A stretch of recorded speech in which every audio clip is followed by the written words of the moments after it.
જય કોરી સમાજ, જય ગિરનારી। જે આપણે આ શિવરાત્રીનો માહોલ આવ્યો છે, શિવરાત્રીના મહા દિવસને દિવસે આપણા સમાજના માણસો ખૂબ અહીંયા ભેગા થાય અને ખૂબ અહીંયા આવે છે અને કીર્તન અને ભજન કરે છે। એના માટે જમવા માટે અમે દાળ ભાત શાક રોટલી, સવારમાં ચા નાસ્તો અને રહેવા માટે રૂમની સગવડતા,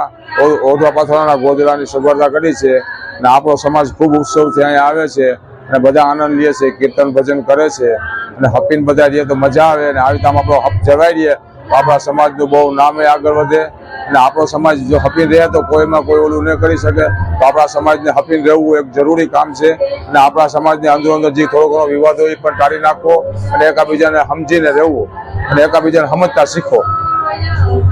જે આ શિવરાત્રીનો માહોલ છે એટલે આખા ઢેરમાંથી નાગેરમાંથી જે પબ્લિક માણસો આવે છે એના માટે રહેવા માટે સગવડતા આપણી પાસે બહુ થોડીક ઓછી છે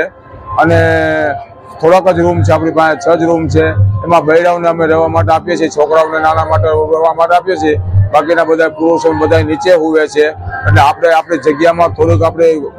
કમજોરીના હિસાબે થોડું ઘણું કામ નથી થતું। આપણા સમાજમાં હજી થોડું ઘણું થાય ને થોડાક રૂમ બની જાય તો બધાને હાચવવાની સગવડતા થઈ જાય અને જમવા કરવાની સગવડતા આપણે છે, એ સિવાય બધું રહેવા કરવાની આ સગવડતા બધાને થઈ જાય અને આપણો સમાજનો વિકાસ બહુ થાય અને આપણા સમાજની મંડીમાં ગમે એટલા માણસો તો સચવાઈ જાય।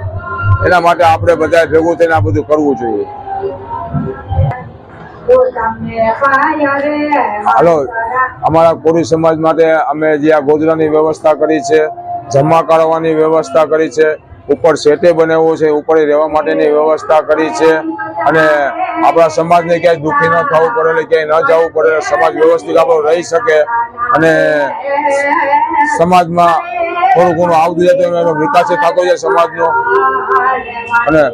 સમાજને પૂરી ફેસિલિટી મળે, સમાજ ક્યાંય દુઃખી ન થાય આપણો। એના માટે અમે આ પ્રતિબંધ બધા કરીએ છીએ અને અમે કરતા રહીશું અને આગળ સમાજનું સારું કરતા રહીશું।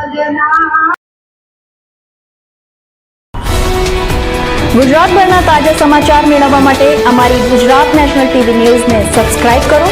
બેલ આઇકોન પર ક્લિક કરો।